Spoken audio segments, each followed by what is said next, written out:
Hi there.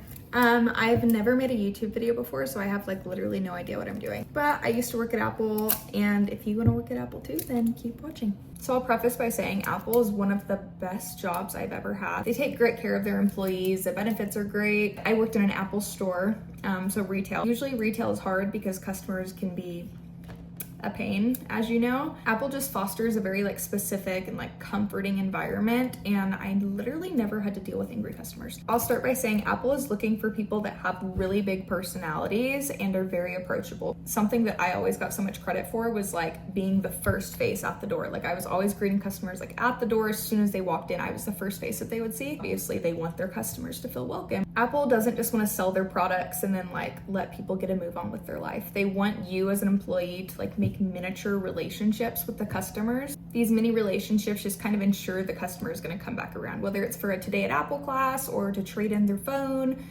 whatever it may be. They just want you to form a connection with the customers. They don't just want you to sell something to the customers, which I think is a really neat thing because I did car sales, and obviously you form a relationship with the customer, but everything is just about selling the car and making as much money as you can. Working at the Apple store, you don't make commission. It's not commission based. They just pay their employees well enough. It's nice though, because there's no pressure to sell. So you're able to just relax and, make a friend. Next, you don't need to be Apple obsessed. Honestly, you could literally have an Android or a Samsung or whatever. You don't need to know everything about every single Apple product. A lot of learning comes from the job itself. When I first started, I knew literally zero about Mac, absolutely nothing about Mac. It was really intimidating for me, but I learned all about it whenever I started working there. If you've landed an interview, do not go to Google and start learning about the products. Go to Google and start learning about Apple, Apple's values, what they stand for, what they believe in. During your interview, if they ask you questions about Apple, it's going to be why Apple? And basically what they want to hear is your values align with their values. So knowing what Apple stands for and aligning with what Apple stands for is definitely going to put you ahead of somebody that only knows about all the Apple products. Apple's values are accessibility, education, environment, inclusion and diversity, privacy, racial equity and justice, and supply chain innovation. If you just search Apple's values, they have a whole page that just dives deep into each individual value. So definitely figure out which ones you align with and are passionate about, and bring those up in your interview wherever you can, because they're gonna love to see that you align with those values. More into the interview process. It's different for everybody. For me though, I applied with a referral.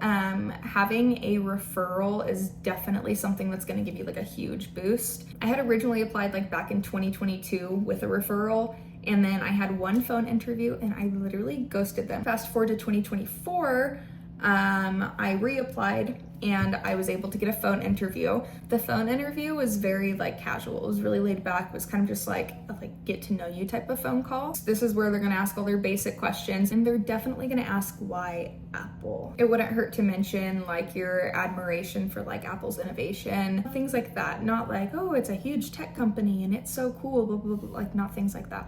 Not things like that. I only had 3 interviews in total. I had my phone interview, then they got me set up with it was a Zoom call type of interview with 2 different managers. My 3rd interview was with the actual store manager, the big boss kind of guy. It's very common for them to do group, in-person group interviews, or even a Zoom call, whatever platform they use, group calls as well. This is where they're gonna dive into role play and interpersonal skills.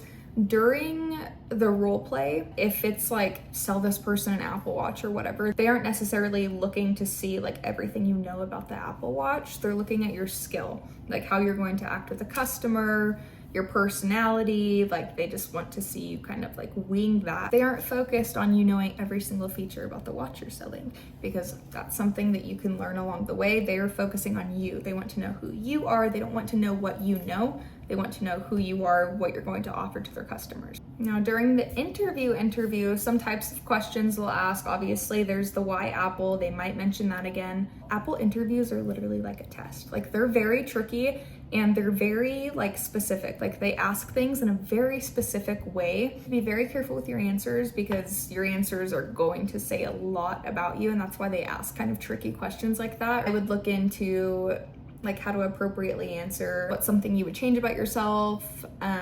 What do you not like about yourself? What's something you don't like about others? They might ask about past experiences with managers, like a time you received some sort of correction, like what happened, like they want to hear about a time you got in trouble essentially. And it shouldn't just be like story time and then you talk about what happened. It should also extend to like the change that was made like after that situation with your manager. Like, but after I was able to learn X, Y, and Z and do X, Y, and Z. Like they want to hear how you improved, not just how you got in trouble. I hate to break it to you, but there are going to be a lot of tell me about a time when questions. So many tell me about a time when questions. Do not skip on the STAR formatting. STAR formatting is situation, task, action, result. You need to use STAR formatting for every single tell me about a time when question. It's so important. It pulls together the whole story. It just makes everything make sense. It hits every point that needs to be hit, and it just ensures that your interviewer gets like a clear image of the situation you're trying to tell them about. Another question I very specifically remember,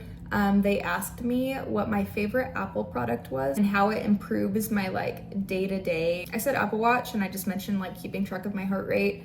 And it's just very convenient to be able to just like look over at my notifications instead of pulling my entire phone out of I don't even remember, but it was like some pretty basic answer, and I mean, it was fine with them. I don't really think that one's a trick question. That's kind of all I can think of. I would say overall, just really try to let your personality shine through in like the best way possible. A lot of eye contact, a lot of smiling. Just know your interview is not just a simple interview, it's quite literally a test. And they're probably gonna be on their MacBook or their iPad, like filling out a bunch of different things about you, like making sure you hit key points. And then they're gonna compare you to other candidates who answered this way. One last thing I will say actually is go to the job listing. Just read over that over and over and over. Everything that's in the job listing is literally gonna be your cheat sheet for the interview. So whatever the job listing says is going to like directly correspond with what kind of questions they're going to ask you. Anyways, I hope that was valuable in some sort of way. You know the drill with YouTube videos, like, comment, subscribe, all the things. Talk to you later.